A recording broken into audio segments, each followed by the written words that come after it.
आज आपण गुरुपौर्णिमा म्हणजेच व्यास पौर्णिमा याबद्दल थोडक्यात माहिती जाणून घेणार आहोत. गुरुपौर्णिमा हा भारतीय परंपरेत एक विशेष दिवस मानला जातो. आषाढ महिन्यातील पौर्णिमा तिथीला गुरुपौर्णिमा साजरी केली जाते.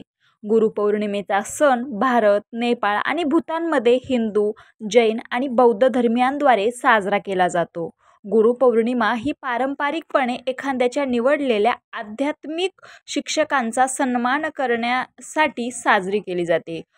गुरु पूजन करण्यासाठी गुरुर्ब्रह्मा गुरुर्विष्णू गुरुर्देवो महेश्वरा गुरु साक्षात परब्रह्म तस्मै श्री गुरुवे नमः या पारंपरिक श्लोकाचा उच्चार करण्याची पद्धती प्रचलित आहे. याच दिवसाला व्यास पौर्णिमा असेही संबोधले जाते. महर्षी व्यास हे भारतीय ज्ञानपरंपरेत आदरणीय मानले जातात, कारण त्यांनी महाभारत ग्रंथाची रचना केली. त्यांचा जन्म बेटावर झाला असल्याने त्यांना द्वैपायन असेही संबोधले जाते. व्यास उच्चिष्टम जगत सर्वम असे म्हटले जाते, कारण त्यांनी वेदांची रचना केलेली आहे. त्यांनी स्पर्श केलेला नाही असा कोणताही विषय नसल्याने त्यांना भारतीय परंपरेत गुरुस्थानी मान दिला जातो. आध्यात्मिक साधनेने बोधी प्राप्त झाल्यानंतर गौतम बुद्धांनी सारनाथ येथे आपल्या शिष्यांना पहिले प्रवचन दिले. तो पण दिवस गुरुपौर्णिमेचाच होता असेही मानले जाते. त्यामुळे बौद्ध धर्मात या दिवसाला विशेष महत्त्व आहे. आषाढ शुद्ध पौर्णिमेला म्हणजे ह्या तिथीला आपण गुरुपौर्णिमा म्हणून गौरवितो. आषाढ शुद्ध पौर्णिमेला गुरुपौर्णिमा किंवा व्यास पौर्णिमा म्हणतात. ज्यांनी महाभारत पुराण लिहिली त्या व्यास मुनींना वंदन करण्याचा, त्यांची पूजा करण्याचा हा मंगलदिन आहे. त्यांच्या एवढे श्रेष्ठ गुरुजी आचार्य अद्याप झालेले नाहीत अशी आपली श्रद्धा आहे. अशा या आचार्यांना साक्षात देवाप्रमाणे मानावे असे शास्त्रात कथन केले आहे.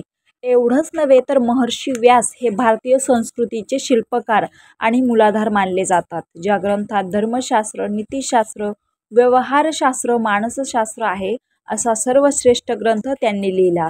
ज्ञानी यांचा राजा म्हणून ज्याला मानतात त्या ज्ञानदेवांनी सुद्धा ज्ञानेश्वरी लिहिताना व्यासांचा मागोवा घेतो असे म्हणून सुरुवात केलेली आहे. व्यास पौर्णिमेच्या दिवशी ओम नमोस्तुते व्यास विशाल बुद्धे अशी प्रार्थना करून त्यांना प्रथम वंदन करण्याचा प्रघात आहे. परंपरा आहे. आपल्या देशात रामायण महाभारत काळापासून गुरु शिष्य परंपरा चालत आली आहे. आपण ज्यांच्याकडून विद्या प्राप्त करतो, मिळवतो, त्याच विद्येच्या बळावर आपण सर्वांचा उद्धार करीत असतो. अशा या गुरूंना मान देणे, आदराने कृतज्ञता व्यक्त करणे हे आपले आद्य कर्तव्य होय.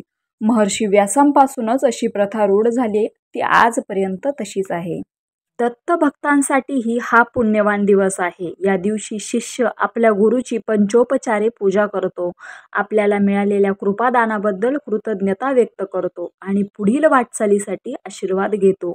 वेगवेगळ्या पंथ व संप्रदाय हा ईश्वर भक्तीकडे जाणारे मार्ग शोधणारे मुमुक्षू पारमार्थिक या दिवशी भक्तिभावाने गुरूंचे पूजन करतात व गुरुदक्षिणा देऊन कृतज्ञता व्यक्त करतात. खरी गुरुपूजा म्हणजे गुरूंनी आपल्याला जे ज्ञान दिलं आहे, जो बोध केला आहे, जी शिकवण दिली आहे त्याचं प्रत्यक्ष आचरण करणे, सद्गुरूंनी दाखवून दिलेला साधना मार्गाचा अभ्यास करणे, त्यांचा शब्द चालवणे म्हणजेच खरे गुरुपूजन. गुरूंच्या उपकारांनी आपले मन कृतज्ञतेने भरून येते तेव्हा आपल्या तोंडून श्लोक बाहेर पडतो, तो म्हणजे गुरुर्ब्रह्मा गुरुर्विष्णू गुरुदेवो महेश्वरा गुरु साक्षात परब्रह्म तस्मै श्री गुरुवे नमः. आषाढ शुद्ध पौर्णिमा हा दिवस गुरुपौर्णिमा म्हणून स्वीकारला आहे. त्यानिमित्त महर्षी व्यासांनी वेदाचे 4 भाग, 6 शास्त्र, 18 पुराणांच्या रचना करून मानवी जीवनाला संपन्न केले आहे. या सर्वातून भगवंताचे गुणगान, त्यांचे यशगान करीत मनुष्याला जीवन जगण्याचे मार्गदर्शन केले आहे. या अमौलिक कार्याची कृतज्ञता म्हणून भारतीय पूर्वसुरींनी व्यासांचे पूजन या दिनी केल्यामुळे या दिवसाला व्यास पौर्णिमा अथवा गुरुपौर्णिमा असेही म्हणतात. गुरु 2 प्रकारचे असतात. एक म्हणजे गुरु, एक सद्गुरू. अवधूतांनी यदुराजाला उपदेश करताना सांगितले की जो जयाचा घेतला गुण तो म्या गुरु केला जाण, गुरुशी पडले अपारपण जग संपूर्ण गुरु दिसे असे सांगून अवधूतांनी 24 गुरु केले. या 24ांचे महत्त्व 3 प्रकारांत आहे. एक सद्गुण अंगीकारासाठी गुरु, 2 अवगुण त्यागासाठी गुरु आणि 3 ज्ञान प्राप्तीसाठी गुरु. म्हणजे गुरु हे लौकिक दृष्टीने जे मार्गदर्शन करतात तेच ह्या विभागात येतील. ज्यांनी आत्मनात्मक विवेक सांगून मायेच्या संसाररूपी पुरातून मला वाचविले तो सद्गुरू अखंड माझ्या हृदयात आहे. म्हणूनच माझे या विवेकावर प्रेम आहे, आदर आहे. ज्याप्रमाणे डोळ्यात अंजन घातले असता दृष्टीचे तेज वाढते, त्या दृष्टीने भूमिगत धन दिसू लागते, दडलेले ज्ञान स्पष्ट दिसू लागणे. ज्याप्रमाणे हाती चिंतामणी लागल्यास मनुष्याचे सदा सर्वदा मनोरथ पूर्ण होतात.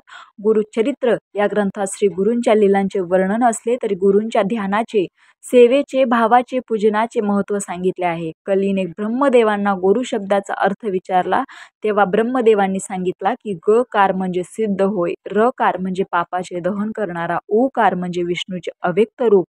तसेच गुरु हाच ब्रह्मा, विष्णू, महेश हे त्याचे त्रिगुणात्मक रूप आहे. या पलीकडे जे परब्रह्म तत्व आहे ते जाणण्यासाठी गुरूंचा आश्रय घ्यावा लागतो. ईश्वर जरी प्रसन्न झाला तरी त्याला ओळखणारा गुरुच असतो व गुरु स्वतः प्रसन्न झाला तर ईश्वर आपल्या अधीन होतो. आपण कोणाचे तरी शिष्य आहोत या भावनेत एक कृतज्ञता वाटते. भारतीय गुरु परंपरेत गुरु शिष्यांच्या जोड्या प्रसिद्ध आहेत. जनक याज्ञवल्क्य, शुक्राचार्य, जनक, कृष्ण, सुदामा सांदीपनी, विश्वामित्र, राम, लक्ष्मण, परशुराम, कर्ण, द्रोणाचार्य, अर्जुन अशी गुरुशिष्य परंपरा आहे. मात्र एकलव्यांची गुरुनिष्ठा पाहिली की सर्वांचेच मस्तक नम्र झाल्याशिवाय राहत नाही. भगवान श्रीकृष्णांनी गुरुच्या घरी लाकडे वाहिली. संत ज्ञानेश्वरांनी वडील बंधू निवृत्तीनाथ यांनाच आपले गुरु मानले, तर संत नामदेव साक्षात विठ्ठलांशी भाष्य करीत असत. त्या नामदेवांचे गुरु होते विसोबा खेचर. भारतीय संस्कृतीत गुरुला नेहमीच पूजनीय मानलं गेलं आहे. गुरुपौर्णिमा ही सद्गुरूंची पौर्णिमा मानली जाते. पौर्णिमा म्हणजे प्रकाश. गुरु शिष्याला ज्ञान देतात, तो ज्ञानाचा प्रकाश आपल्यापर्यंत पोहोचावा म्हणून गुरूंची प्रार्थना करावयाची, तोच हा दिवस होय. रामकृष्ण हरी.